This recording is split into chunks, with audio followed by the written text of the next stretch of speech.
And the outputs, you will have the qualification levels, descriptors, working groups, register, pathways and equivalencies, quality assurance, information guidelines, and international alignment. So, our Philippine Qualifications Framework is a national policy. It covers all levels of educational qualifications. It has standards for qualification outcomes. It is competency-based, labor market-driven, and it has an assessment based on qualification recognition. It covers all the trifocal education system, basic education, technical and vocational education, and higher education. It covers all systems, institutions and systems for training, including specialization, skills and competencies, work experiences, and I have said, this works within the ambit of lifelong learning. The objectives, we have national standards and levels of outcomes of education and training. We have national regulatory and quality assurance mechanisms. I know that for higher ed, this will be discussed by Commissioner Bautista. We have pathways and equivalencies for the access to qualifications. Individual lifelong learning goals for progress through education and training, and alignment with International Qualifications Framework. So these are the national, the governance is under the Philippine National, PQF National Coordinating Committee. Take note that except for the Department of Labor and Employment, all the 4 other agencies are regulators and at the same time qualification agencies. DepEd is the regulator and qualification agency for basic education. TESDA is the regulator and qualification agency for Tibet. CHED is the regulator and qualification agency for higher education, and PRC is the qualification agency for the 46 regulated professions and counting. Counting because there is a bill filed to separate occupational therapy from physical therapy. There's a bill filed to regulate food technology, to regulate speech pathology, to regulate microbiology, instrumentation, and evaluation, whatever that means. And ano na naman yung mapapasadahan na existing regulated professions. And believe it or not, the latest na hindi pa namin nasasagot, wala pa kaming comment, are the basketball coaches. Yes. So these are the Philippine working groups. We have TESDA for the qualification register. Tingnan ninyo, napakabigat talaga na nasa CHED. It's quality assurance and pathways and equivalencies. You cannot speak of qualifications framework without learning outcomes, because pag sasabihin sa iyo, 18 units ako nag-18 units ako. So what if you have 18 units? Master's degree ako for this one. So what if you are a masteral degree? Because now with the qualifications framework, you must be able to demonstrate the learning outcomes that you have for that masteral degree and for that 18 units, whatever that you have taken. And quality assurance, why? Because this is the only way that a recipient of the certificate or any document where the qualifications and competencies of an individual is indicated as passed through quality assurance mechanisms, and therefore it is the jurisdiction of CHED under this governance structure, and CHED has passed already CMO 46 on typologies for outcomes-based education and quality assurance. I don't know, it's still subject for debates. But siguro, we end our debates and work hand in hand together. Because kahit saan ka naman pumupunta, iyon ang hinahanap.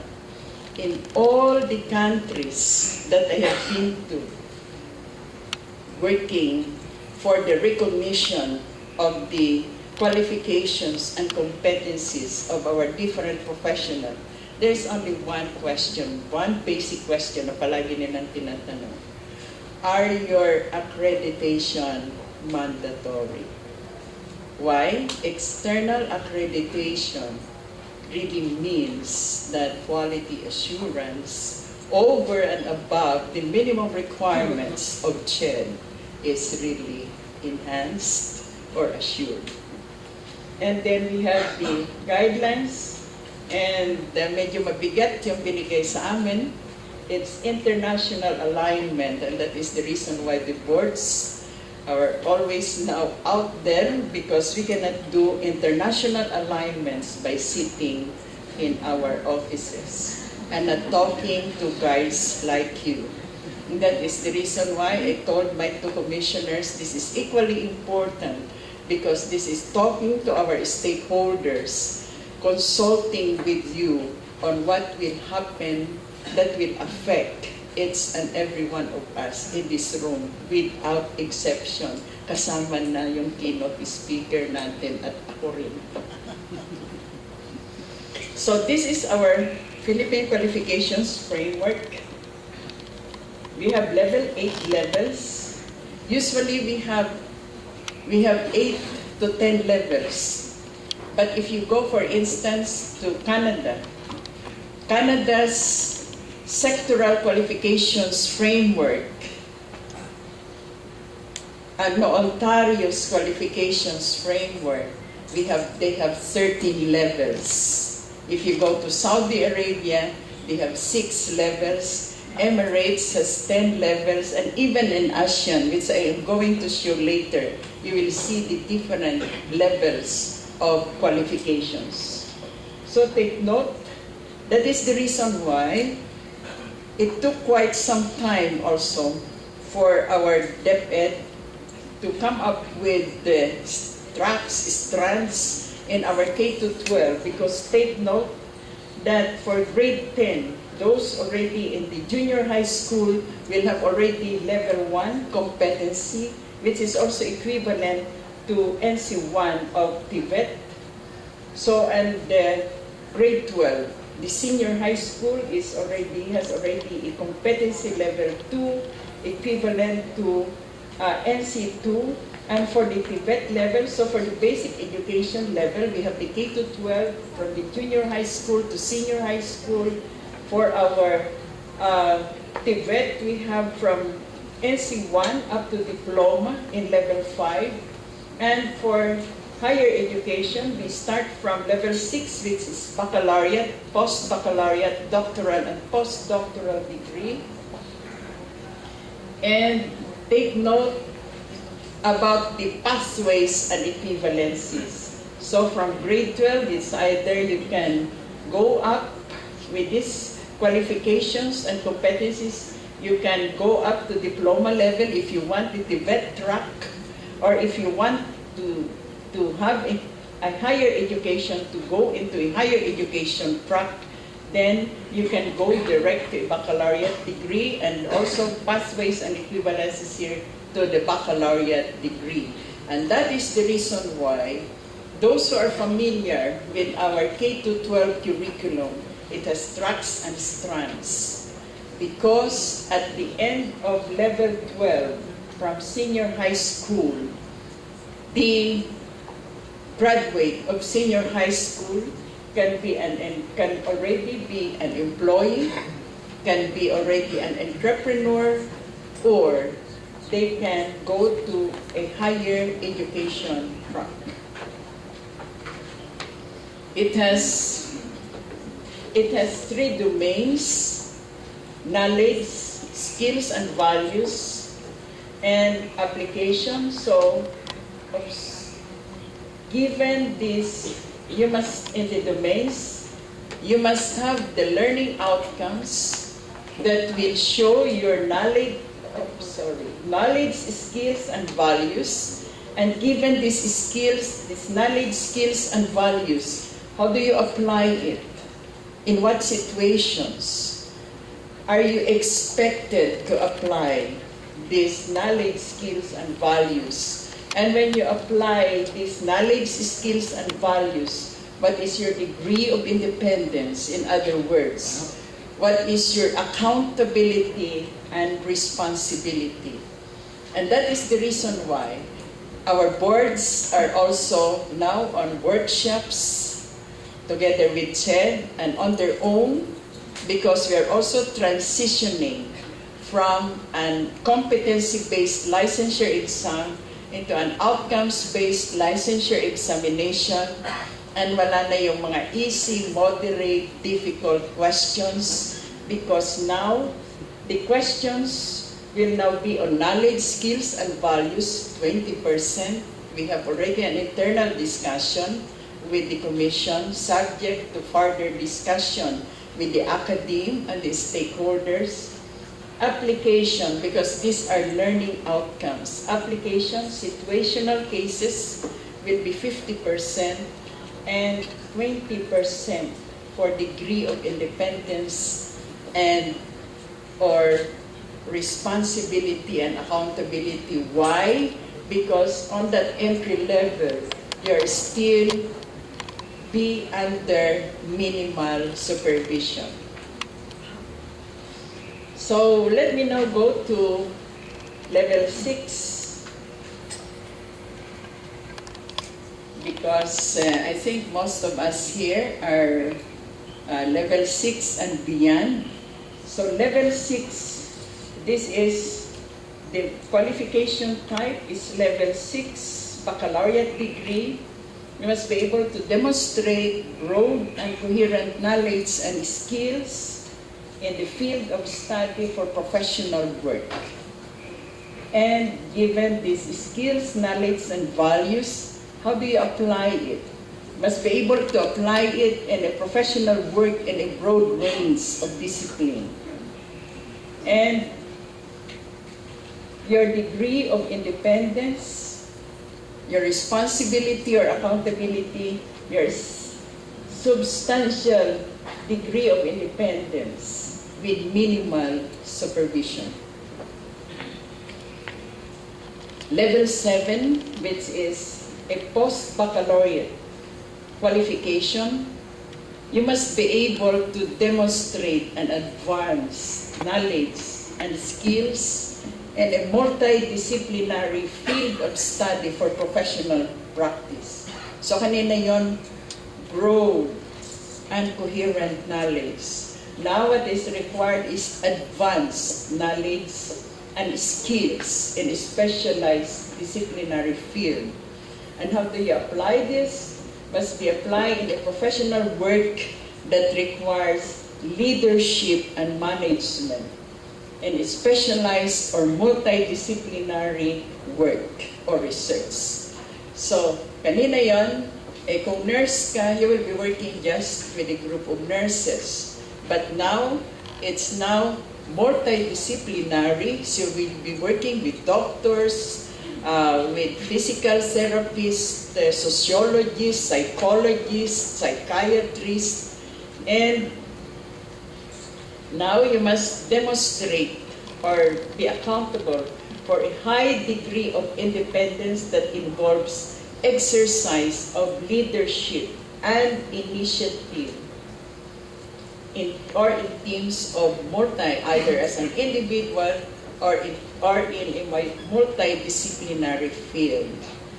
Now let's go to, this is the post-baccalaureate program. Remember, wala na yung master's degree and everything. If you are able to demonstrate all of this, then once, as I would like to go back to Commissioner Cynthia and Ched, once you'll be able to establish, because they're the ones in charge of pathways and equivalencies, then all the credit units for your formal, non-formal, informal, and work experiences, this will now be transformed into a credit units, and it will be now shared because they are the qualification agency. They're not the ones to say that you belong, that your qualifications and competencies are already level 7. And level 8, kung yung kanina ay advanced knowledge, now this is highly advanced and systematic knowledge pa. And skills in highly specialized and or complex. Kanina yon multidisciplinary, specialized. Now, this is highly specialized and complex, multidisciplinary field, or for complex research or professional practice. And how do you apply this?